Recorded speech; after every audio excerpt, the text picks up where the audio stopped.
It was the coolest feature from the Battle of Hoth in the 1980 Star Wars sequel, The Empire Strikes Back.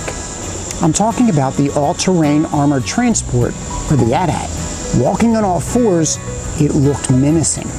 And Kenner released a version that kids could play with in 1981. My AT-AT has been sitting in storage for over 35 years, and this is the story of my restoration. Welcome to the dantooinefreepress, a home for lovers of science fiction, action-adventure, fantasy, and superheroes. We review movies and TV shows, offer opinions on contemporary issues, and show off our toys and collectibles. We hope you enjoy your stay and subscribe so you can join us again in the future.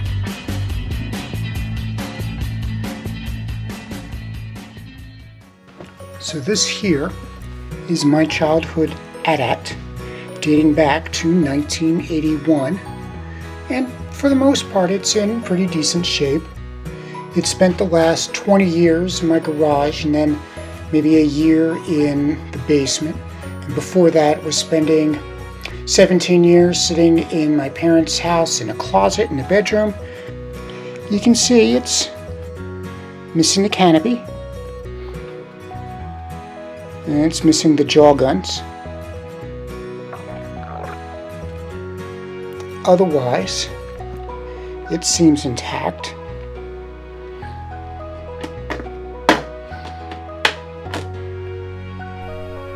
This is the interior of the AT-AT with the access panel removed so we can get to the battery compartment. It takes 2 D batteries. So we're going to put some batteries in and test the electronics.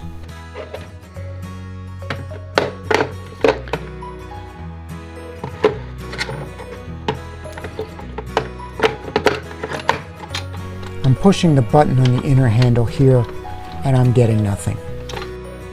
Here's a close-up of the cockpit.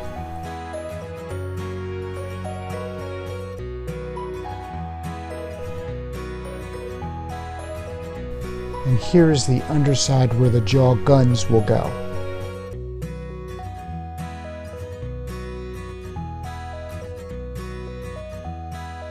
I went to eBay to look at my options, keeping in mind that I don't want to spend a lot on this project. And when you were looking at original pieces, you were looking at $50 or more. I decided to go with the 3D printed version, which I knew would look 3D printed, and I also knew I had to paint. But it came for under $20. When it came to chin guns, the only things that were available were reproductions. Many of them were 3D printed. So I decided to splurge and go for the red ones.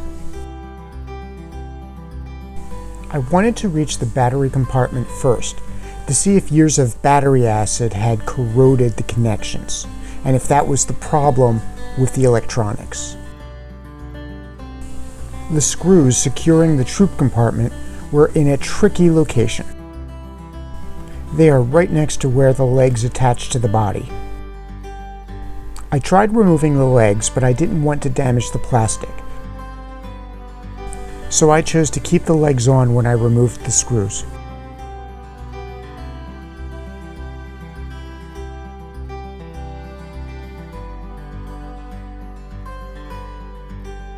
Once the screws are removed, the top of the troop compartment comes off easy. Be careful of the small pieces. You will need to put them all together when you reassemble it. Here's a look at the battery compartment. As I suspected, there was some thick corrosion on the connectors. This is a water and baking soda solution to cut through the corrosion. At first I applied it with a toothbrush.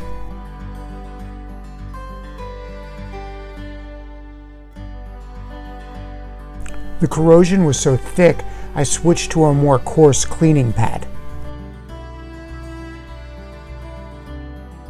This is the covering to the battery compartment. It shows you which way the batteries go. I put in batteries and tried the button, but the electronics were not working, so I knew I had to open up the cockpit to take a look at what was going on inside.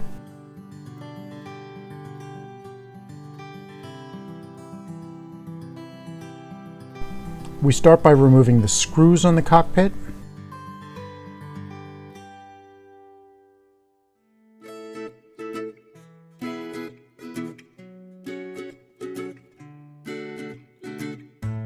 I believe there are about half a dozen screws just in the outer part of the cockpit alone.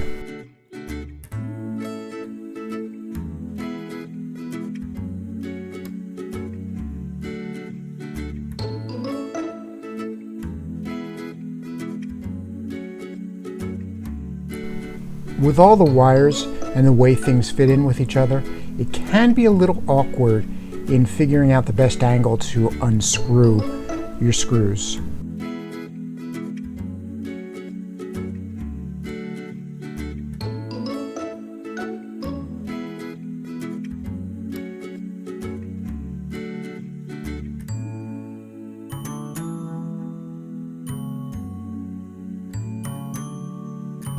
With the screws out and you take the cockpit apart, you need to be very careful.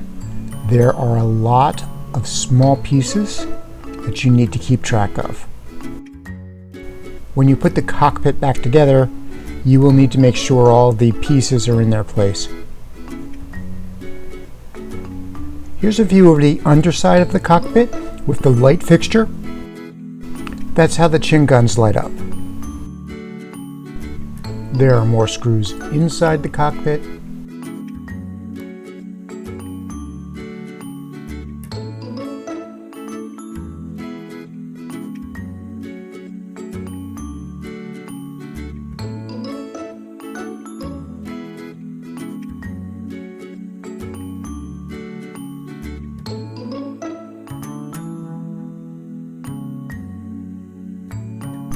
And now I'm just about ready to see the motors and the gears. That's what makes the noise and makes the chin guns move. Here's a close-up of the motor intact.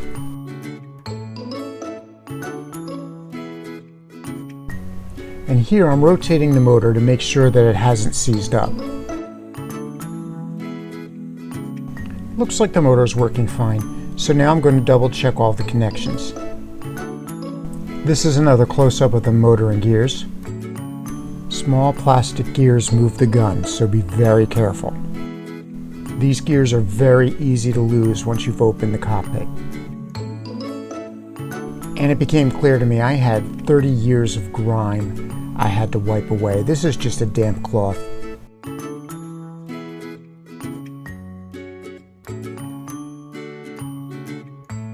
I'm wiping all the pieces, getting ready to put the cockpit back together.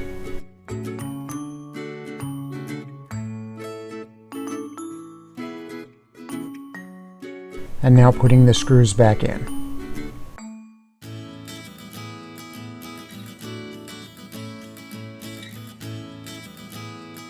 Remember, when you're reassembling the cockpit, you need to make sure all those pieces get put back where they were.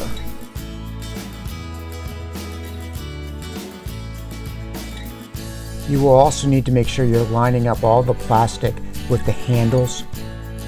This is a very complex assembly.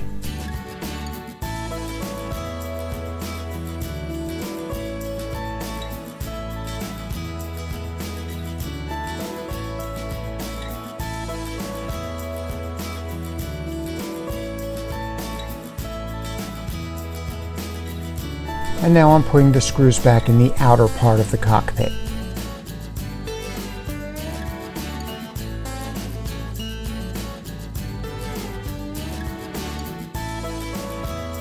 Remember I said to keep track of the pieces. That's the rear plate, and that can be frustrating to get back in properly.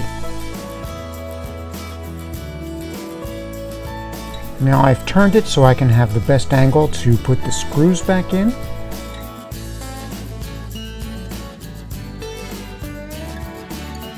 I've been told that old Kenner screws are difficult to replace, so make sure you're keeping track of all of your screws.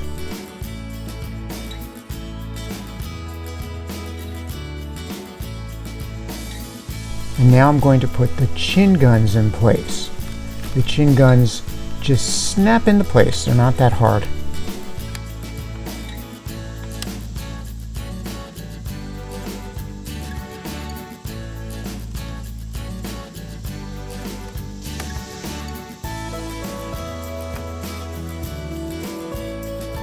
So with the chin guns in place, let's test the electronics.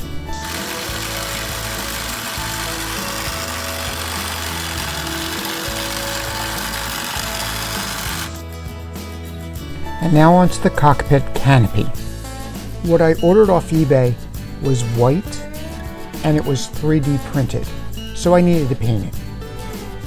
I just got regular acrylic paints. I took a gray and I took a white, and I mixed it to get a shade that was as close to the body of the AT-AT as possible.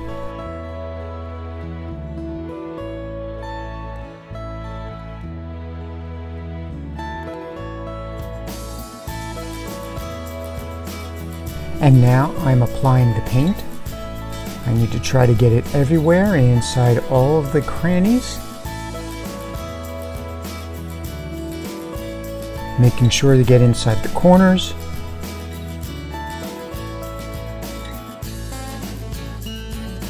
And making sure to paint the underside. This is the finished result, so not bad. And now it's time to put the canopy onto the AT-AT. There are 2 pegs on either side of the canopy and 2 holes on either side of the cockpit. Just fit them together.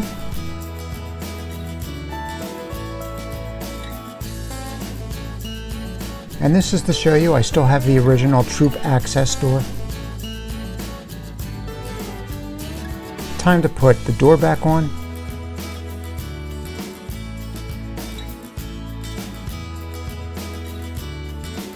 And now the canopy opens. We put the AT-AT driver inside. And the canopy closes.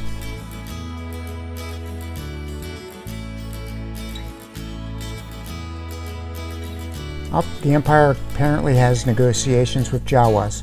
They brought an egg.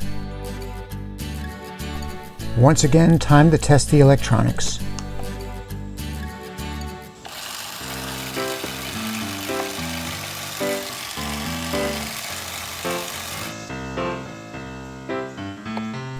So I'm happy with how they turned out. I'm happy that they work. Special thanks to Tony from Analog Toys. His video is what gave me the confidence to do this project. Thank you for watching. Please hit that subscribe button and don't forget to give us a like.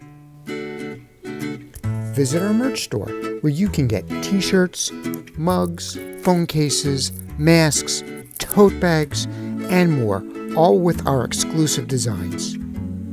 And if you would like to donate to help out the channel, we'll have instructions in the description box below.